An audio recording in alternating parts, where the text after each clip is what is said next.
Detective Esteban Flores sat across from Jodi Arias in a small interrogation room in Yreka, California. It was July 15, 2008. 5 weeks earlier, Travis Alexander had been found dead in his shower in Mesa, Arizona. He had been stabbed 27 times. His throat had been cut from ear to ear. He had been shot in the head.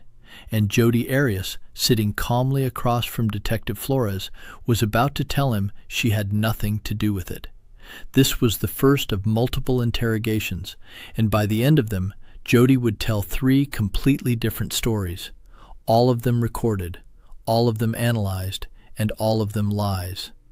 Travis Alexander was 30 years old in June of 2008. He lived in Mesa, Arizona, in a house he shared with roommates. He worked as a motivational speaker and was involved in multi-level marketing through a company called Prepaid Legal Services. He was Mormon. He was charismatic. He had a wide circle of friends and was known for his energy and his faith. Travis met Jodi Arias in September of 2006 at a company convention in Las Vegas. Jodi was 26 at the time, living in California, working as a photographer. They started dating almost immediately. The relationship was intense from the beginning. Jodi converted to Mormonism shortly after they met. She moved to Mesa to be closer to Travis. They dated for about 5 months before Travis ended the relationship in the summer of 2007. But ending the relationship did not end the contact. Jodi continued to call him, text him, show up at his house unannounced. Friends later said Travis felt she was obsessed with him. He started dating other women. Jodi did not handle it well. On June 4, 2008, Travis Alexander was supposed to leave for a trip to Cancun with friends. He never showed up at the airport. His friends tried calling him. No answer. On June 9, 2008, concerned friends went to his house. They found Travis in the shower. He had been dead for 5 days. The scene was violent. Blood covered the bathroom. Travis had been attacked with extraordinary brutality. He had been stabbed 27 times. His throat had been slashed so deeply it nearly decapitated him. And after all of that, he had been shot in the head with a .25 caliber pistol. The medical examiner determined he had been killed on June 4th. Detectives found a camera in the washing machine. It had been run through a wash cycle, but the memory card survived.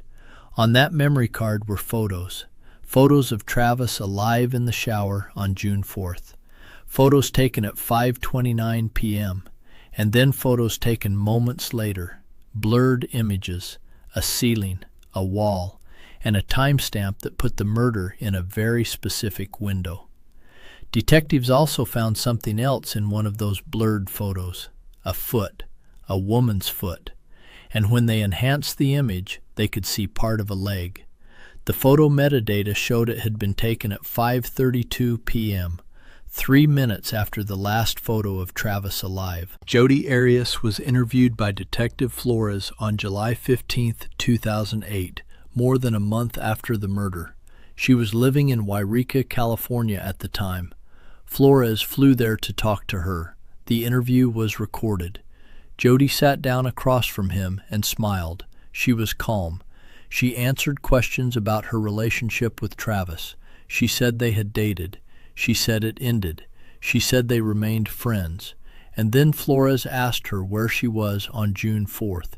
Jodi said she was nowhere near Arizona. She said she had been driving from Northern California to Utah to visit a man she was seeing. She said she never went to Mesa. She said she had not seen Travis in months. Flores let her talk. He took notes. He asked follow-up questions. And then he told her about the camera. He told her about the photos. He told her the metadata showed she had been at Travis's house on June 4th. Jodi did not break. She stuck to her story. She said she was not there.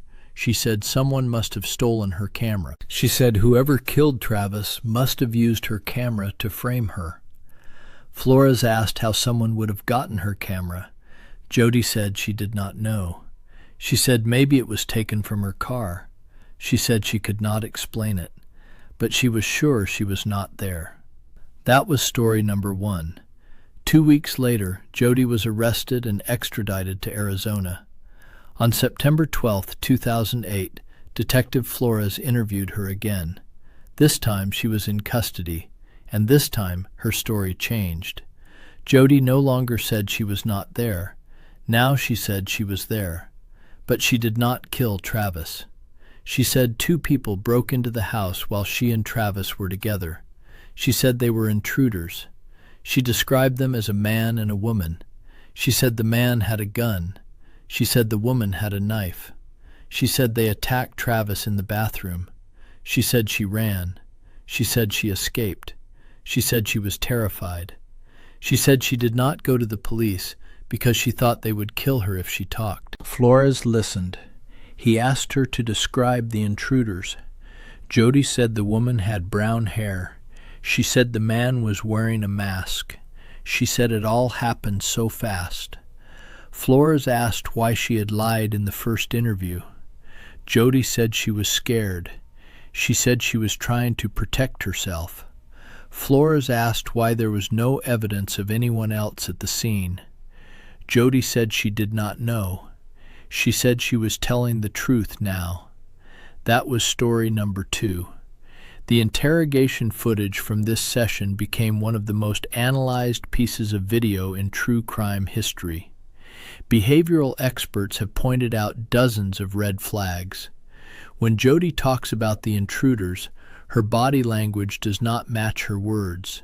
She looks up and to the left, a movement often associated with fabrication. She touches her face constantly. She smiles at inappropriate moments. When Flores confronts her with evidence that contradicts her story, she does not get angry or defensive. She stays calm, too calm. She asks Flores questions about the evidence. She wants to know what he knows. She is testing the boundaries of what the police can prove. At one point, during a break in the interrogation, Jodi is left alone in the room. The camera keeps recording. She does not break down. She does not cry. She looks at herself in the mirror. She fixes her hair, and then she does a headstand. She stands on her hands against the wall, legs in the air, and holds the position. Detectives watching from another room could not believe what they were seeing. A woman accused of murder, alone in an interrogation room, doing yoga poses. It was bizarre, and it was recorded. By the time Jodi's case went to trial in January of 2013, her story had changed again. She no longer claimed intruders killed Travis. She admitted she killed him. But now she said it was self-defense. She said Travis had been abusive throughout their relationship. She said he had attacked her that day. She said he body-slammed her. She said she feared for her life. She said she grabbed a knife and fought back. She said she did not remember most of what happened after that. She said it was a fog. She said she was in a dissociative state. She said when she came to, Travis was dead. She could not explain the 27 stab wounds. She could not explain why she slit his throat. She could not explain the gunshot to the head. She said she did not remember. That phrase, "I don't remember," became a central theme of her testimony. She spent 18 days on the witness stand. She described her relationship with Travis in graphic detail. She claimed he was sexually deviant. She claimed he was violent. She claimed she was a victim. The prosecution played the interrogation videos. They showed the jury Jodi lying. They showed her changing her story. They showed her doing a headstand. They argued that someone in genuine fear for their life does not stab their attacker 27 times, slash their throat, and shoot them. They argued that Jodi killed Travis in a rage because he was moving on with his life and she could not handle it. That was story number 3. The trial lasted nearly 5 months. It was broadcast live on television. Millions of people watched. The jury heard from forensic experts. They heard from Travis's friends. They heard from Jodi's family. They saw crime scene photos. They saw the photos from the camera found in the washing machine. They heard the interrogation recordings. And they heard Jodi's testimony. She was on the stand for 18 days. She answered questions from both the prosecution and the defense. She was calm. She was detailed. She cried at specific moments. She smiled at others. Behavioral analysts watching the trial noted that Jodi seemed to be performing. She made eye contact with the jury. She adjusted her appearance daily. She wore glasses that she did not need. She changed her hair. She presented herself as soft, vulnerable, and believable. But the interrogation footage undermined all of it. Because in those videos, the jury could see Jodi lie in real time. They could see her construct a story, get caught, and construct a new one. They could see her test Detective Flores, trying to figure out what evidence existed. And they could see her doing a headstand in a room where she thought no one was watching. On May 8, 2013, the jury returned a verdict: guilty of first-degree murder. Jodi showed no reaction. The jury also found that the murder was committed in an especially cruel manner, which made her eligible for the death penalty. The penalty phase of the trial was lengthy and complicated. The jury could not reach a unanimous decision on whether Jodi should receive the death penalty or life in prison. A second penalty phase jury was seated. That jury also deadlocked. Under Arizona law, when a jury cannot agree on the death penalty, the judge must impose a life sentence. On April 13, 2015, Jodi Arias was sentenced to life in prison without the possibility of parole. She is currently incarcerated at the Arizona State Prison Complex in Goodyear, Arizona. She will never be released. The interrogation footage has been studied in law enforcement training programs and by behavioral analysts around the world. It is considered a textbook example of how lies evolve when a suspect is confronted with evidence. Jodi's first story fell apart when Flores told her about the camera. Her second story fell apart when forensics showed no evidence of intruders. Her third story, told years later at trial, required the jury to believe that a woman in fear for her life stabbed a man 27 times, slashed his throat, shot him, dragged his body into a shower, washed it, put the murder weapon in a washing machine, and then drove away and said nothing to anyone. The jury did not believe it, and the interrogation footage was a big part of why. Because in that room, Jodi Arias revealed exactly who she was. She was not a victim. She was not in a fog.